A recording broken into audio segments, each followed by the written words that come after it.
The advice and opinions expressed by the host of Autism Live and her guests are meant solely as suggestion and should not be in any way construed as child-specific advice. The Center for Autism and Related Disorders advises working with a board-certified behavior analyst who has experience with autism before starting any intensive behavioral intervention. Any choices you make in determining your child's treatment are completely at your own discretion.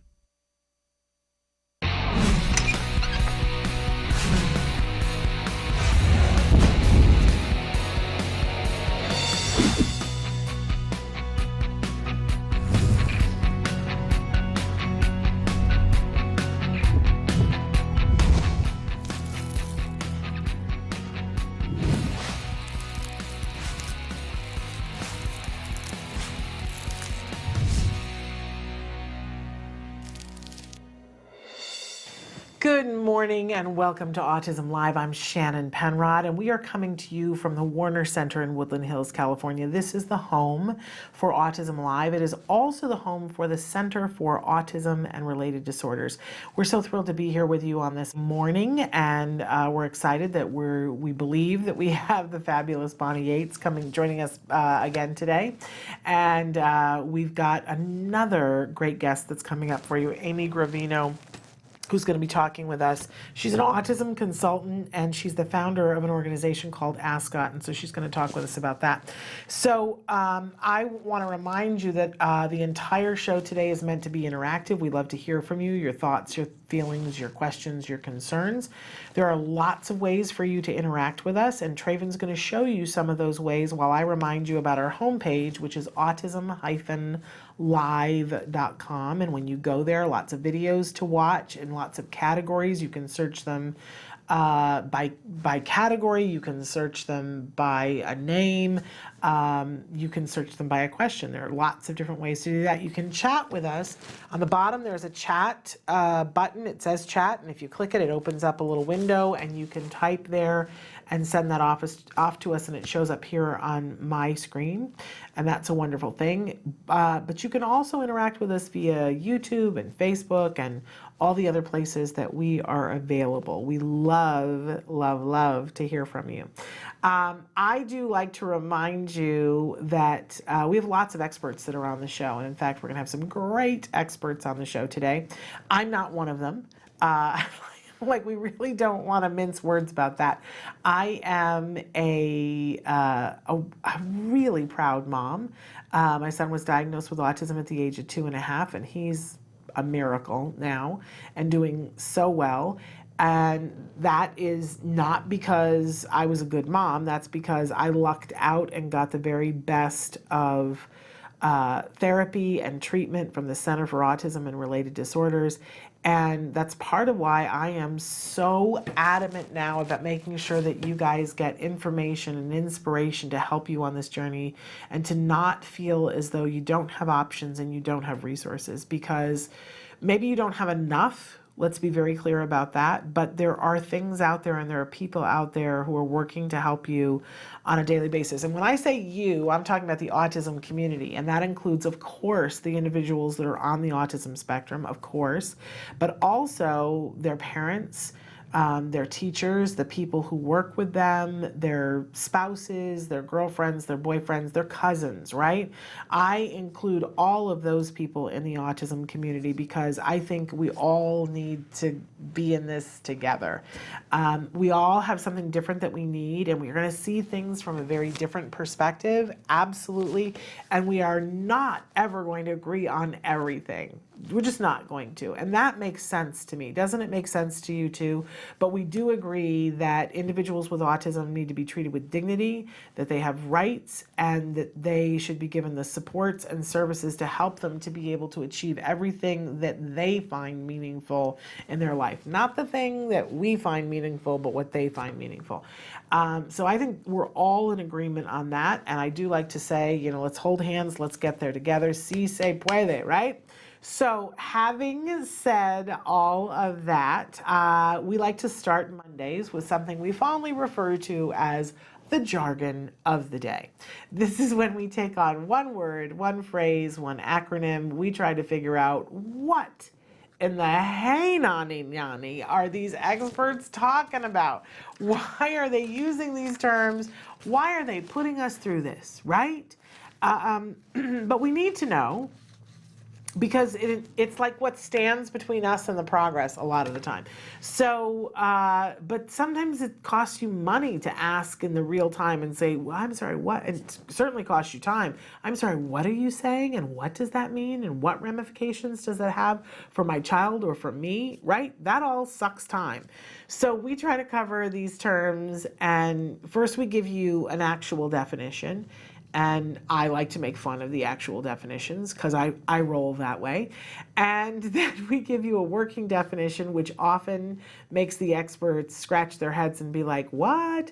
But we try to give you some way to begin to understand whatever this thing is in your life and why it's meaningful to you and why you should take the time and energy to learn this term, right? How it's going to save you time and money, right? So that's what we do. That's what we're about here. And look, you can see today's jargon term today, the lovely acronym FAPE. And you will hear people say that, FAPE. And FAPE stands for, it's FAPE, so it stands for Free Appropriate Public Education. There it is, Free Appropriate Public Education, a term frequently referred to in IEPs. So that is what the actual definition is, but let's move on to the working definition, because there's not a whole lot to be made fun of. You know, I mean, like, we understand these words, right? Free, appropriate, public education, like this sort of, it's like, okay, but I don't really know what that translates to. So our working definition for FAPE, because this is the baseline of what you need to know, it's what your child is legally entitled to in the United States. Okay, so let's back it up for a little history lesson here, although I got to get myself a tissue and I'm out of tissues. Okay, so that's how that works. Okay, so there was a period of time in the United States when if you had a child who was special needs and you know, let's say that your child was in a wheelchair, or let's say that your child had an intellectual disability, or let's say that you were one in the 10,000 people who had a child with autism. And it became time to take your child to school, and maybe you brought your child over to the school, or maybe you didn't because you knew that you wouldn't be welcome there. But if you did bring your child over to the school, they would look at you and go, what are you doing here? We don't have a ramp. We don't have a program. We have teachers here and we don't know how to deal with your child. And so you would take your child home and your child would sit there and look out the window and watch all the other kids go to school. And you would have to come up with something on your own to work out, was your child going to be educated? And some folks never were. That's how it was. And it's not the too distant past. We're talking about in my lifetime, that the kids that I would have gone to school with to first and second grade, we're talking about those kids. And then some things changed. You know, not to take it to a political place, but one of the people that was involved in changing that was Hillary Clinton. That was one of the things that got talked about in the campaign a lot, because she was one of the people who went door to door and found these kids and said, why aren't they in school? And a whole lot of people got together, and there were several different things that were passed, several different laws that were passed. There's the Americans with Disabilities Act, and then there is IDEA, the Individuals with Disabilities Education Act. There was a time, let me just tell you, most of the time when my child was going through his early intervention, it took me forever to learn, oh, if I just spell out IDEA, then I have IDEA, okay, but it took me forever to know what it stood for, right? You don't need to know what it stands for. You just need to know it's the law of the land, and that these two laws together, IDEA and ADA, provide for your child to get a free appropriate public education. In IDEA, there is language that says that all children are entitled to a free appropriate public education. It is the base on which you stand to say, no, you're gonna have to find a way to educate my child. So let's tear this down a little bit. It's gotta be free, okay. We all know what free means, right? Here's the dicey word, appropriate. And we're still fighting about that. last year before last year, it was last year, that the Supreme Court had a new ruling about special education and said, because the Ninth Court had said that all the school had to do was, the Latin term was de minimis, the minimum, which means that basically you have the person come in and do you have to house them? Like, is that it? And there was an argument about how much do you have to do, because parents had sued and said, no, you have to educate my child. It says a free, appropriate public education, not a babysitting program, right? And by the way, the Supreme Court agreed with parents and threw out the Ninth Circuit decision and said, no, de minimis is not enough. Now, we don't have a new ruling telling us how much is enough. But we do have a ruling, it's the law of the land right now, de minimis, the minimum is not enough. And if you read IDEA, it says that your child is entitled to a free, appropriate public education in the least restrictive environment in which your child has a floor of opportunity at which to access the curriculum. Now that's a mouthful, right? But it means that appropriate means that they have to be in the least restrictive environment in which they have an opportunity to be successful with the curriculum, not with some other thing that you've made up. Now, we talk all the time, and we're going to have Bonnie on in a few minutes, and she talks about what least restrictive environment is. But for FAPE, you need to understand that this is the groundwork upon which you stand when you're arguing anything for your child in the field of education. And that appropriate is going to be the word that you're going to have the most contention over, because what you think is appropriate is not necessarily what the special education director of the school thinks, which is not necessarily what the principal thinks, which is not necessarily what the classroom aide thinks, right? And we need to get everybody on the same page for the child's individual education plan to figure out what appropriate is. At the end of your IEP, the school makes this offer to you, and it says, here is our offer of FAPE. This is what we're labeling is your free, appropriate public education, and it'll list services, what they think that they can and cannot do, what the setting is. Are they going to be in a mainstream classroom with a one-on-one aide, or are they going to be in a special day classroom with a 5-to-1 ratio? It will list all of those things on it, and those are the things that you will have discussions about, and sometimes even heated arguments about what is appropriate for the child. But just know that this is what your child is entitled to. When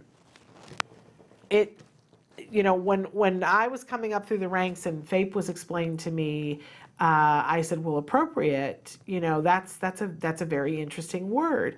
I looked appropriate up in as many dictionaries as I could find until I found one that it said it's effective.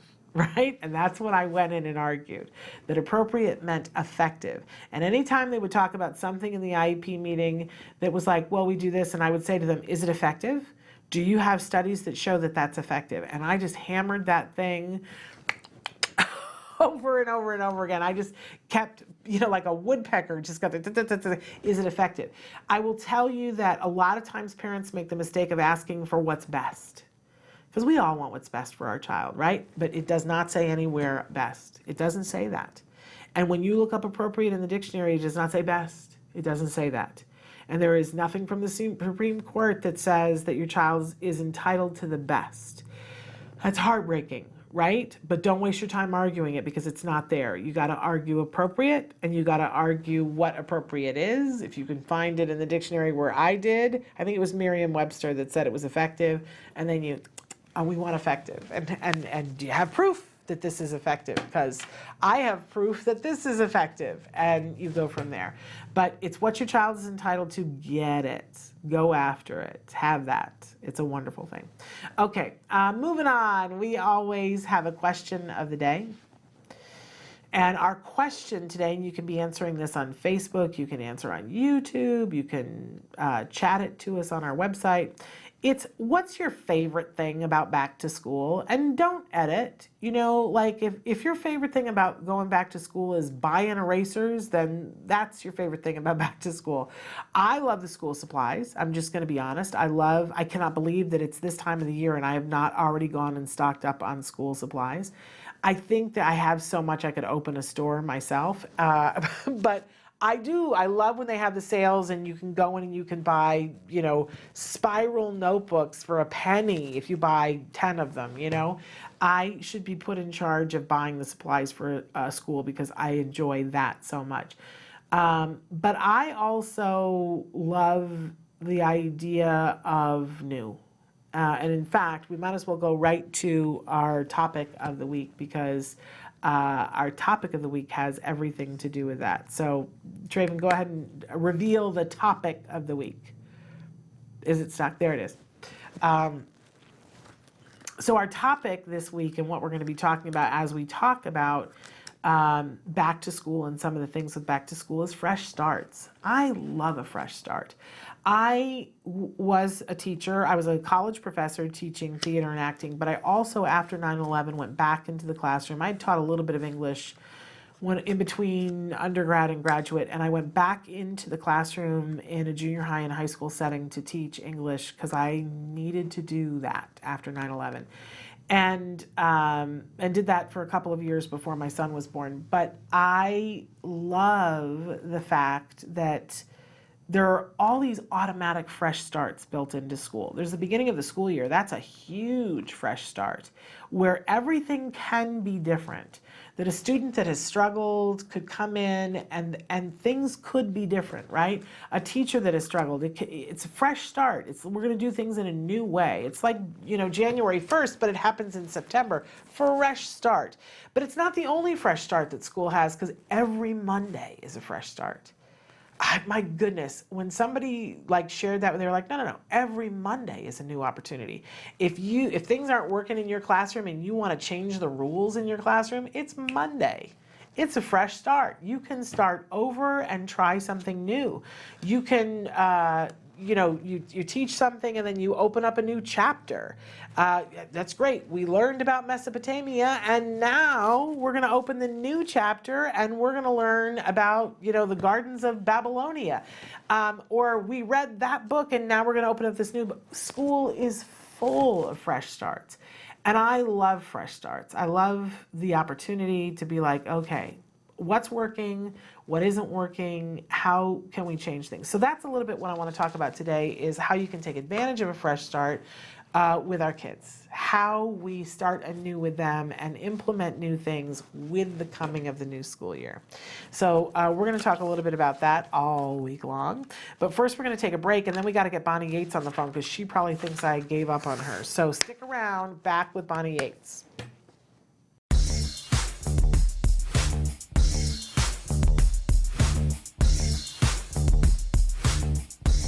Parent to parent, having a compliant child is one of the greatest things on earth.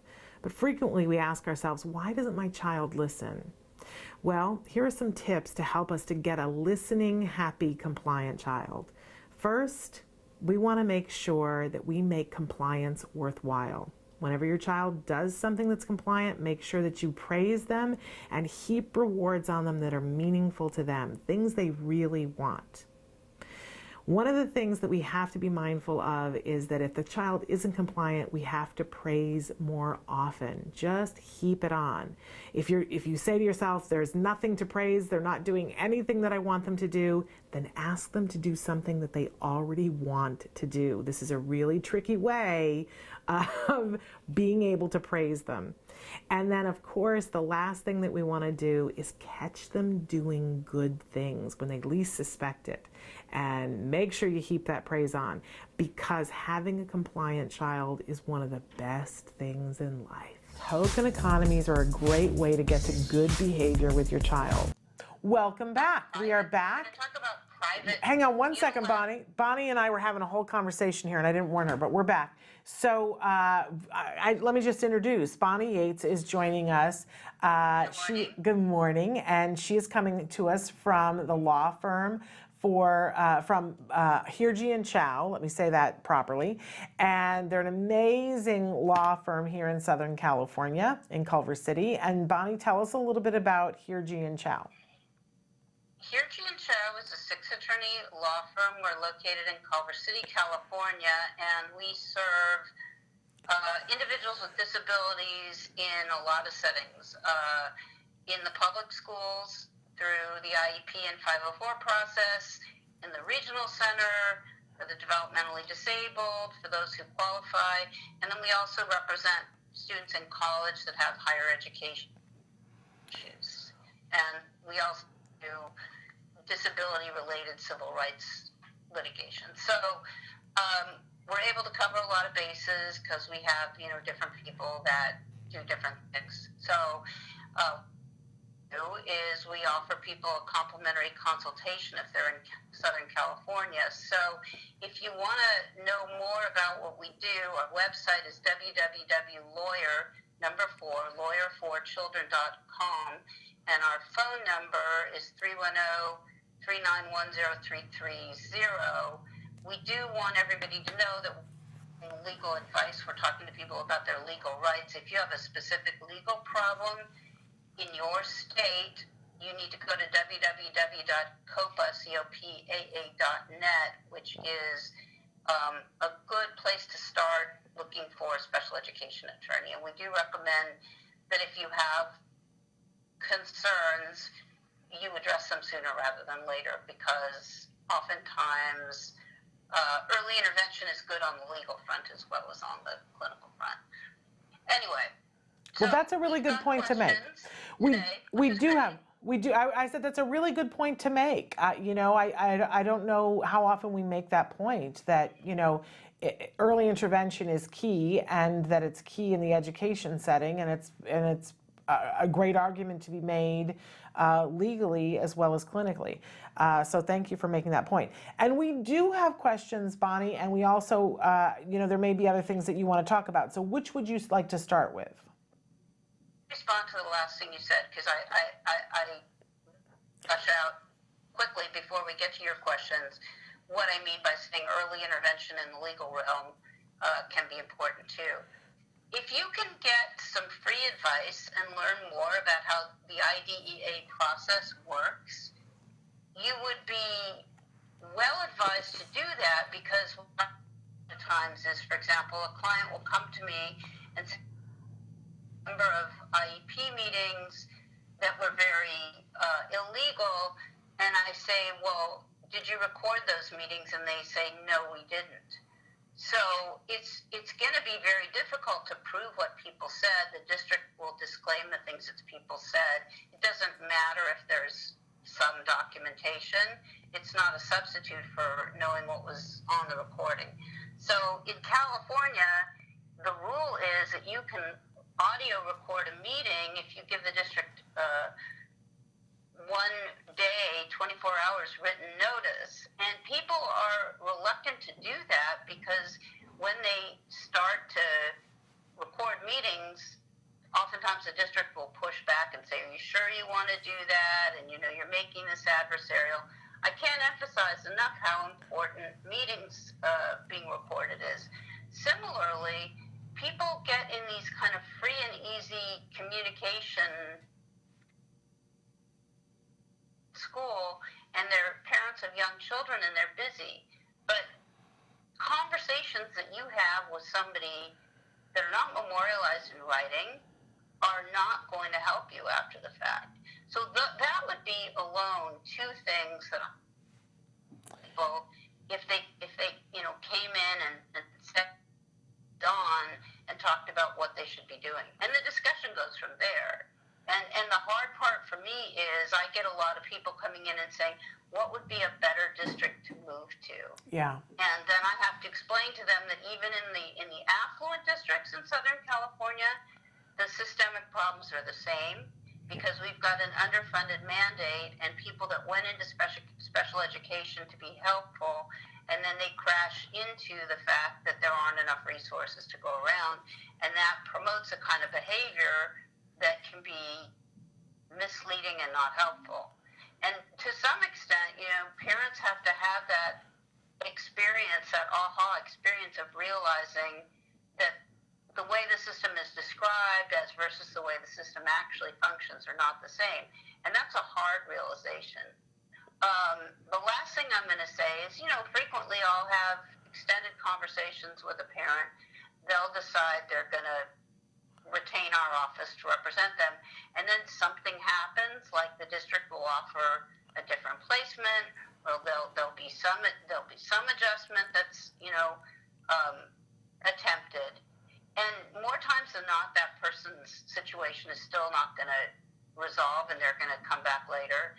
But it's always good to know as much as you can about this process, and we view ourselves as wanting to fulfill IDEA's mandate, which is to create informed parents that can self-advocate. So that's why we want to spend time with you, because we want you to understand, for example, that there's a very strong thread running through the IDEA that parents are supposed to receive informed consent so they can participate in an informed way. And that's why I talked last week about prior written notice. So that's why it can be good to collaborate early on. And remember, just because you go and talk to an attorney does not mean you're going to take adverse action against the school district. That's not what it means. It just means it's a way to get your legal questions answered in a legal manner. If you go and ask the principal what the rules are, I can guarantee that person is going to give a different answer than me. Well, I can't guarantee it, but it would be probable. Anyway, so this first question I'm going to read, it says, I have the opposite problem of so many of your viewers. I don't want an aide for my son. I want him to be at school without an aide in a general education classroom. I think he could do it, just not in a class of 45. That is what his current junior high classes have. Is class size part of environment? Can't we request a smaller class size? School says no, but that is what would make my son more productive. Okay, that's a great question, and to some extent it folds into what I was going to talk about if we had time later today on the show, which is the trend I'm seeing, a strong trend in the direction of parents placing their kids in private school and suing the district for reimbursement. And a lot of the reason parents are having to do that is because the public schools don't have good programs for specific learning disabilities, and because the public schools don't have really trained behavior therapists who can effectively intervene in the classroom and on the playground and so on. This viewer is asking a related question. She's saying, do I have a right to have a school that has fewer children in it, a classroom that has fewer children in it than a general ed classroom? So the first problem is that in California, the numbers of students in middle school and high school is overwhelming for everyone. The schools are too big. It's overwhelming for the teachers. They can't keep up. It's overwhelming for the administrators. It's overwhelming for the kids. And it produces a feeling, in my view, of alienation rather than being part of something that feels good. So class sizes are too large. And a class of 45 is too large for general ed students. So if your student needs a small class to be successful, a small general ed class to be successful, and he can't be able to succeed in a class of 45, you're right. Why would you make him become dependent on an aide if he could function perfectly well in a class of 25?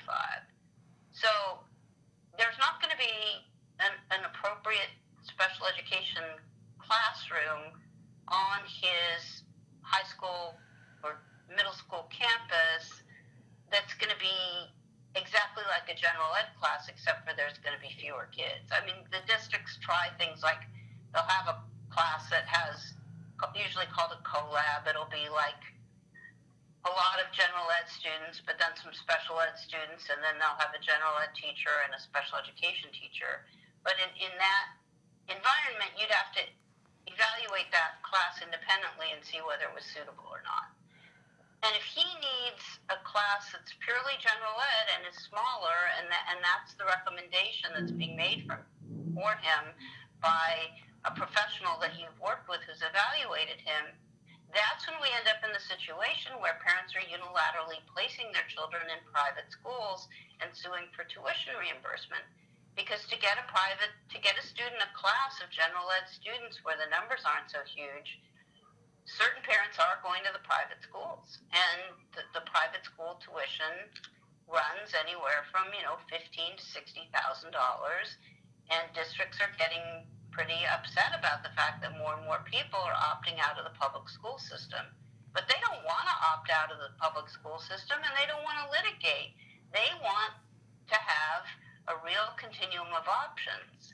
And since there isn't, if this is needed to provide FAPE and it's not available in the public schools, and the only way you can get them in a general ed class is to make it more restrictive by putting an aid in place, then I think that's a good place to start the discussion about how we do unilateral private placements. Now, I understand that this is not an option for a lot of people, because to pay for private tuition and engage an attorney at the same time is a significant financial undertaking. But I don't really have another way right now that I can think of to get that class for somebody. So that's my answer to question 1. Okay, I like it. Do you want to move on to the next one, and do you want to read it, or do you want me to? I'll read it. Okay. But I want to say I don't like this situation with the private schools at all. I don't like that there aren't enough good non-public schools that are out there. And the reason that's true is because the public schools have strangled the non-public schools and grossly underpaid them, and they can't create a robust program for a child like, with autism for $125 a day or whatever LEUSD pays. I hate telling parents, I have phone call now after phone call, and parents say, well, what schools are out there? And I say, I'm going to go down the list with you, and it's slim pickings. From San Diego to Santa Barbara, there are not enough appropriate schools. So I don't like the trend at all. It's very concerning to me, and it is clearly what's happening. Next question. We are making the decision to take our son out of diploma track. It's too stressful. But I'm absolutely adamant that he get to attend graduation and walk with the students in a cap and gown. They just don't have to give him a diploma. Do you have a right to that? Yes. That's an accommodation that you're entitled to under Section 504. And I would be very surprised if they treat him differently than the other students and they discriminate against him. Are you being told you can't have him walk? Because generally public schools are very good about that issue. Okay. We've got about 3 minutes left, Bonnie. Do we want to move on to the next? 3 minutes? Yeah. Mm-hmm. Yeah, okay. Let's see. My son recently hurt his aide when he was having a meltdown. Everyone who was there says it was clearly an accident and the aide got in the way at exactly the wrong moment. The aide is saying it was deliberate. He's threatening to sue the school and me personally. I wasn't even there. He can't do that, right? How do I work to keep my child at his school with this program, with all of this? Okay, well, presumably your son has a qualifying disability of autism, and if he hurt the aide while he was having a meltdown, there's no way that anybody's going to be able to come after you, okay? I mean, for one thing, the behavior is a manifestation of his disability. You can't punish him for that, but you don't have any individual liability. And if the aide is threatening to sue the school, she's probably unhappy in general in her relationship with them, because once you sue somebody, you're not going to want to work there. So that's sort of, to me, that's between her and the school. But it seems like she's hostile to your child now, and so it's probably going to be appropriate to replace her with somebody else. Maybe I can go really fast and finish the last question. Okay. That would make me really happy. Okay. Can we do it? Yeah, let's do it. I have a 3-year-old with a recent ASD diagnosis. We want to put him in a CARD program for intensive ABA. School wants us to bring him for 8 hours a day. They're telling me I'm a bad parent. I feel like they're trying to intimidate me. What can I do? First of all, they'll never put in writing that you're a bad parent. Second of all, go read the 1987 Lovaas study, and I can talk to you more outside of this forum if you want. But the bottom line is, if you have a 3-year-old and you're lucky enough to be in a position to do full-time ABA with him, all the research says you should do that. And we can talk about what that looks like on another show when we have more time. But I'm never happier than when I get a 3-year-old in the office and I tell the parents, forget about public school. Do ABA. That's what the research indicates is effective. It's what I did with my son, with who had a very good result. When he was ready, he moved into a small private school with normal peers, and he had a one-to-one behaviorist with him, and he began his school journey that way. I just think you have to put their stuff on extinction. You're not a bad parent. You're an inquiring parent. This has worked great for me and a lot of other families who were lucky enough to get early intervention. 8 hours a day at school ain't going to do much for your 3-year-old, in my opinion. But 8 hours of intensive quality ABA will do a lot. Yes. Yeah. Yes, exactly. Yeah. Get that ABA. Get that ABA while Do the it. brain is plastic. That's Okay, right. We got to go, right? Yes, we do, but let's talk about Hirji and Chow really quick. Hirji and Chow, really quick, 310-391-0330. We'd love to hear from you. Next week, we're going to talk about private placements. Okay, let's do it. Thank you so much for being with us. You have a wonderful day, Bonnie. Bye-bye. Bye. So that was the fabulous Bonnie Yates, special education attorney, and shout out to Hirji and Chow. We're going to take a break, and then I'm going to bring you back an amazing mom who inspires me all the time, so stick with us. You say howdy, we say hi. Let's get rowdy, let's get wild. Let's get wild. Let's get wild. Let's get wild. Let's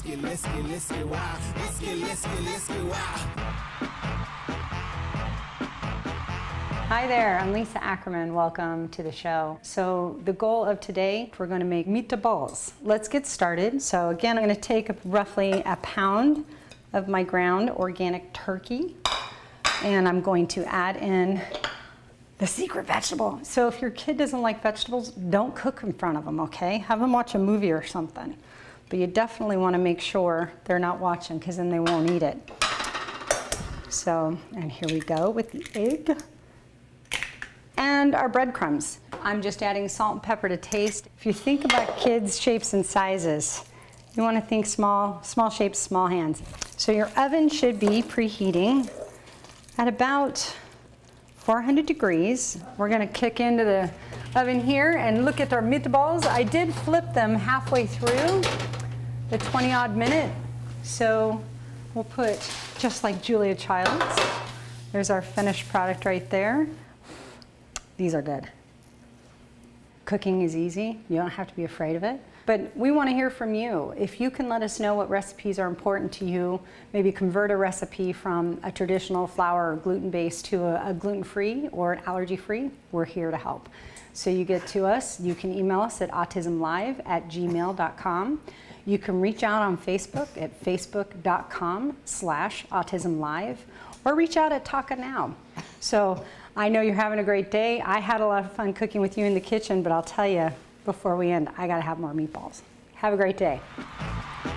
You say howdy, we say hi. Let's get rowdy, let's get wild. Let's get wild. Welcome back to Autism Live. We're so excited. I was just saying, this is Amy Gravino, and we're welcoming her back to the show. And I said, Amy, how long has it been since you'd last been on the show? And what did you tell me, Amy? I said it's been 7 years since I was last on Autism Live, 2012. And I nearly fell over. I was like, 7 years? But listen, this is how great Amy is, that it's been 7 years and I remembered her like it was a week ago. And how remiss am I that we haven't had her on in 7 years. Amy is amazing, and we're so excited that she's here with us today. And Amy, I'm going to let you tell them a lot about yourself. But one of the things that I tease them with is that you are the founder of something called ASCOT. Do you want to start by telling us what ASCOT stands for and what you do at ASCOT? Absolutely. So ASCOT stands for Autism Spectrum spectrum coaching and other techniques. I originally started it in 2010 when I obtained my college coaching certification for students on the spectrum from Bank Street College and Dr. Linda Geller in New York City. Since then, it has expanded because what's kind of taken over everything that I do is I give presentations about autism and sexuality for a living. And so what's happened is that I've had people contact me also who are not yet in college or who are thinking about going to college, or younger people on the spectrum, teenagers who are looking for mentors. So I've added this kind of mentoring facet to ASCOT, where I, as an older person, well, not older, but, not a teenager on the spectrum, I will speak to people who need some advice, need somebody to talk to who's been there, who knows what it's like. And so that mentoring component has really been a wonderful thing. And the consulting component also is another thing that has continued on in addition to the coaching. And the consulting is where I meet with parents, with families, with individuals, school districts, anyone who's looking for someone who is an autism advocate, looking for someone to give input into programs, services, whatever it may be. I do film consulting as well if somebody needs somebody to come consult on a motion picture or a TV show with a character on the spectrum. So ASCOT has really, changed quite a bit since I started in 2010, but I'm glad it's got all these other components to it. It's so wonderful, all the different things that you do, and I sort of want to talk about all of them, but let's start with, how would somebody get a hold of you if they wanted to use your services? Well, somebody wanted to get a hold of me to use my services, they can visit my website at amygravino.com. There's more information there about ASCOT, about my public speaking, and you can also send me an email at amy@amygravino.com. That's the best way to reach me. I love that in your personal bio that you include a sentence in it that says, when I was younger, my inexplicably large head kept me from ever wearing a hat. Now I wear many of them. And I love that's the perfect description of what you do. You do wear a lot of different hats, and I love that you put it in that way. You clearly have a wonderful sense of humor. Okay, I don't know which thing to talk about first, but let's go for the meaty, juicy part, which, there are very few people that are talking about the dating and sexuality part of the equation.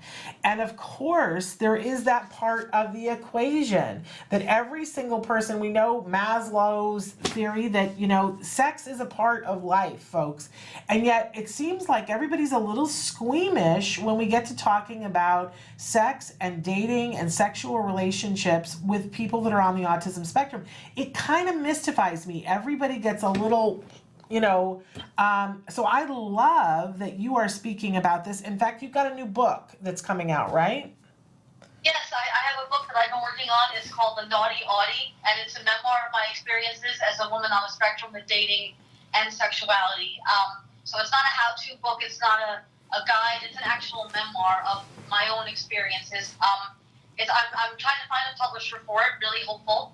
I think, and the great thing about it is, because when I give these presentations, people will come up to me and they'll say, I'm not autistic, I'm not on the spectrum, but I totally relate to that. I went through something just like that. So people, the reason I think why we have such a stigma around talking about sexuality and autism is there's this idea of it being so different, that this is something, how can somebody who has this disability, what kind of interest do they have in sex, and how do we talk to somebody with these challenges about this? And the truth of the matter is that, yes, there are differences, but there are a lot of similarities as well. There are a lot more things that make us alike than make us different when it comes to some of these experiences. And so I'm hopeful that through my speaking and through the book, I'll be able to show people that and show that these are important conversations that we really need to have. And so that's been kind of just the biggest overarching thing since I started doing all this. I've been professionally speaking for 13 years. I started doing the sexuality presentations in 2012, and it's just blown up since then so much because people are suddenly realizing, oh, my child on the spectrum is going to become a teenager on the spectrum, and then an adult, and right. oh crap, I didn't prepare for that. Yeah, it's a very strange thing to me that everybody. I mean, I feel like in a lot of our world that the people's brains have been expanded a little bit to look at these things in a different way, and yet we're really behind on the spectrum. So I think publishers need to get on it and publish your book, and I think you just need to market it to them the right way, Amy. You need to tell them that it's sex and the city on the spectrum. Because Yeah, I described it, yes. And I actually just was interviewed by the Washington Post a few days ago for a podcast that they're doing. They're talking about autism and sexuality and relationships and depictions in the media. So I was able to talk about that a little bit with this reporter. So I think it's really starting to gain more notice. One of the things that came up in the podcast is this book called The Kiss Quotient, which is written by a young woman who is on the spectrum, but it's a fiction book. It's fictionalized, and mine is very much nonfiction, which I think is why it's been so hard for me to write, because when I think about these things, I don't just remember them. I relive everything I felt when these things happened, and some of them are extraordinarily painful, and some of them are hilarious, but it's a different kind of book, and I think publishers do need to get on it. We have obviously publishers who cater more to the autism market, and that's great. I think that's wonderful that those publishers exist, but I would like to see mainstream publishers really get on that bandwagon. Yeah. Okay, I want to pivot a little bit to talking about ASCOT and the consulting, and so who would be your ideal client for parents that are watching right now and that are like facing that moment when their kid is going to go away to college? Who's like the perfect client for you, and what can you do for them that parents will go, oh my gosh, that's exactly what I needed? Well, when I think about who a perfect client would be for me, it's hard to say, because everyone's experience is going to be different. Everyone, if they're looking at going to college, what they want out of that is going to be different. And it's going to be different not only from other autistic would-be college students, it's going to be different from what their parents are thinking as well. So I find this when I meet with a client, that what their parents think is the most pressing issue isn't always what the client thinks is the most pressing issue. Well, so for instance, and excuse me 1 second, let me clarify. So is it better, I can think of one friend that her son has said to her, I want to go to college. And mom is like, I don't think it's possible. And I'm telling her, oh, no, you're completely barking up the wrong tree here. You absolutely should, he wants to go to college, you should send him to college. So is that a client that you could take and help? I could. Again, it would be, if that client wants the help, if they feel that they, you know what I mean? Because everybody also is at that different point in their journey where they feel like they can ask for help. Because when I went to college, there was some services available to me. There was the academic support office, although it wasn't specifically geared to students on the spectrum. I felt ashamed to ask for help. I felt like this makes me weak that I need help. Here I am. I fought so hard. I'm in college. I shouldn't need help. And what I say to clients and I say to people is that asking for help is not a sign of weakness. Asking for help is a sign of strength. Yeah. Because you're acknowledging that you are struggling with something. You're recognizing that in yourself. You have a level of self-awareness and you're doing something about it. So, but not everybody arrives at that point at the same time. Okay. So pretty much anybody who has a child who's on the spectrum that's thinking of going to college or going to college, they can certainly reach out to you and say, here are our circumstances. Can you help us with X, Y, or Z? That maybe it's help finding the college, maybe it's help finding what the services are that are available at the college that they've been accepted to. Is that a fair assumption to make? Somewhat, yes. I think what I do is more geared to students who are already enrolled in college. Okay. Like I said, that was what kind of started off, but then I added the component, I added the consulting part, mentoring part to students who are not yet in college or who are, maybe dropped out or looking at re-enrolling.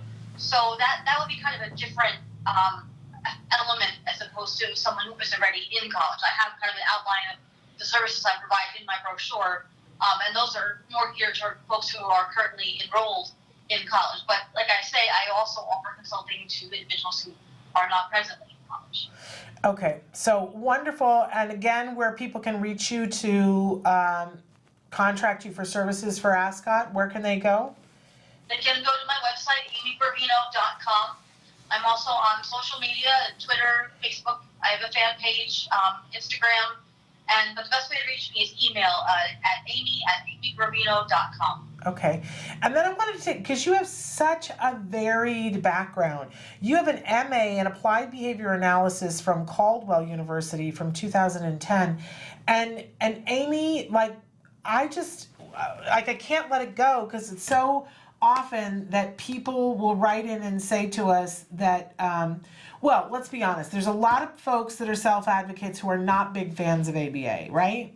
And people will write into us and say, if ABA is so great, why don't we see more adults on the spectrum talking about that?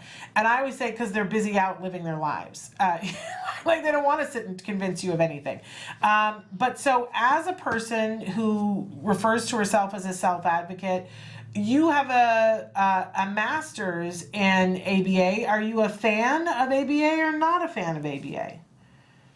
Oh, well, that's a complicated question. I mean, I am a fan of the science of ABA. I think that the idea behind it is actually a reasonable one, which is just helping people make changes to their behavior that they're choosing to make. That's kind of the basic concept. It's then, however, how it's applied in practice that can sometimes be problematic. And so when I was working on my degree, I did feel a little bit intimidated, like when I would go to the conferences and because they're so big and there's so many people, and what I came to realize as time went on is that I'm not there to be like everybody else is there. I'm there to be unique, to provide my voice, to provide that autistic voice and perspective, and let them know like this is what is not okay. This is what can be done better. Because it is very easy to get caught in that bubble. We all have that. It's the reason why I'll never live in Southern California, because it's a bubble and the weather is all the same. And, we like that bubble, Amy. That bubble makes me happy. I know when I go there, it's like I forget the rest of the world exists. After a day or two, and that is what I find happens sometimes in the field of ABA. Is that when you are in there, you kind of forget that there's the rest of that there, and so many times I hear it said the goal is the dissemination of ABA, the dissemination of the science. But that's not happening if you're not getting out there and communicating with people, the positives of this, and that you're listening to people's concerns and that you're trying to make these changes. And I actually do know other autistic adults who are working in the field.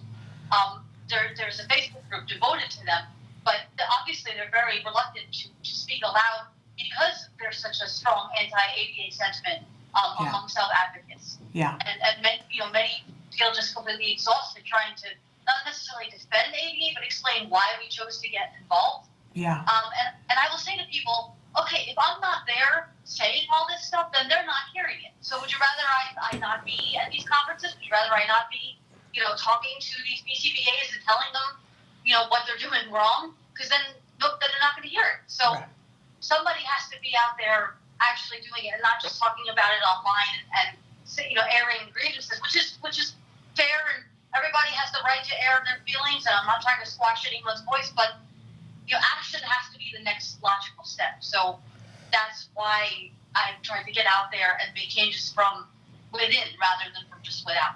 I really appreciate that. Sometime I'd love to have you come back on the show and do a whole segment on what BCBAs are doing wrong.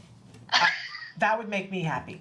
Because I love some BCBAs, and I come from a point of view where my son is going to be able to go to college because he had good quality ABA, and my son has a wonderful sense of himself, and I hear people talk about horror stories with ABA that are not my experience, right? But it has become my stance that quality ABA and the rights of the individual and the dignity of the individual and all of those things, because I hear these horrible horror stories. So I love an opportunity now. I get to speak sometimes as a parent to BCBAs about the things that are important to me and the things that are important to me having a child that's about to be an adult. And to me, that's wonderful, because I think I feel like they are excited to hear that point of view, and they want to hear, how can I be doing what I'm doing better? Most of them, maybe not everybody, but most of them. I mean, I would say that the number one thing, and I wish that BCBAs would realize this, is that what you learn in graduate school, in your PhD, or in your clinical settings, whatever you're learning there from your professors, see what the real world is going to be like. And you will get into situations outside of your classroom, outside of your training areas, where you may have to chuck your little rule book out the window, because the real world is a very vastly different place from the clinic and from what you learn in textbooks. Amen And to so, that. you know, people need to be adaptable. That's absolutely, of course. I also see here that you are on the Self-Advocate Advisory Board for the Daniel Jordan Fiddle Foundation, which I love that organization. I love Linda Waller. What a wonderful thing. They do great work. And that you're also on the Awareness Committee for Autism Speaks. So all these different hats that you wear. I'm actually not anymore. They dissolved that committee. Which committee? For the Daniel J. Fiddle Foundation? No, for Autism Speaks. Oh, okay, for Autism Speaks. But I am on the board of directors of Special Listerna USA, and I'm on the board of directors of the Golden Door International Film Festival of Jersey City. We love both of those things. We love both of those. Yes, she can, which actually does job training for young women on the autism spectrum. Well, and have you had an opportunity, we covered on the show not too long ago, the social club that's in New York City that's just for women on the spectrum. Have you been? Yeah. I'm sorry, have you been? Felicity House? Yeah, have you had an opportunity to go? I've been a member since the beginning, Well, actually. look at that. Well, I love that. We were so excited to hear about that. I especially I feel always for the young women and for the families of the young women, because for so long, so many young women were misdiagnosed, not diagnosed, overlooked. There weren't programs for young women, and I'm glad that people like you are leading the charge, Amy, to make sure that young women are heard, that they have role models, and that we can move this forward for those young ladies. It's a wonderful thing. Thank you so much. Thank you. We should say too that you've got a bunch of different publications, but the best thing to do would be to go to your Facebook page, your Instagram page, and your website, correct? Yes. If you go to facebook.com/Amy Gravino fan page, that's my fan page, which I try to update with all the latest information and news. I have been published in a lot of different outlets, so it's hard to kind of collect all those. I'm trying to get them in, order. But yes, so all the information, and there's videos also, my presentations on my website, and as I said, I was just interviewed for that podcast, and I've actually just been invited to be the closing keynote speaker at the annual conference of the Kennedy Krieger Institute in Baltimore. Wow. So I'll be doing awesome. that in October. Very cool. Well, Amy, we're impressed as always. 7 years later, even more impressed. But come back and see us again sooner. Let's not wait 7 years next time. Yes, that's much too long. And maybe if I get out to Southern California there, we can see each other in person. That'd be awesome. That would be really wonderful. We thank you for being with us, and please stay in touch. I will. I can't wait to read the Naughty Audie. Thank you. And better, I can't wait for the film. That's a film. That's a or the film. one-woman show. I'm going to do a one-woman show. Fabulous. Well, bring it out to LA. I love it. All right. Thank you so much, Amy. Thank you. Good luck to you. Bye-bye. Bye-bye. So that was the wonderful Amy Gravino. And didn't I promise that she would be great? Absolutely fabulous. I understand that we are out of time, but we're going to be back tomorrow with a best of show. And then we are back on Wednesday. And guess who we have back in the studio on Wednesday? Yes, that's right. Dr. Doreen Grampiche is back in the studio with us on Wednesday. And then on Thursday, do you know who we have on the show on Thursday? We have Joanne Lara and Susan Osborne from Autism Works Now and Autism Movement Therapy. It's like I've had a brain bubble. But so that will be really cool. And then I don't remember who we have on Let's Talk Autism with Shannon and Nancy next week. I can't remember. But it'll be great, I promise you. So join us with all of that. We'll see you back tomorrow for Best Of. Until then, give your kiddos a hug from me and one for you too. Bye-bye for now.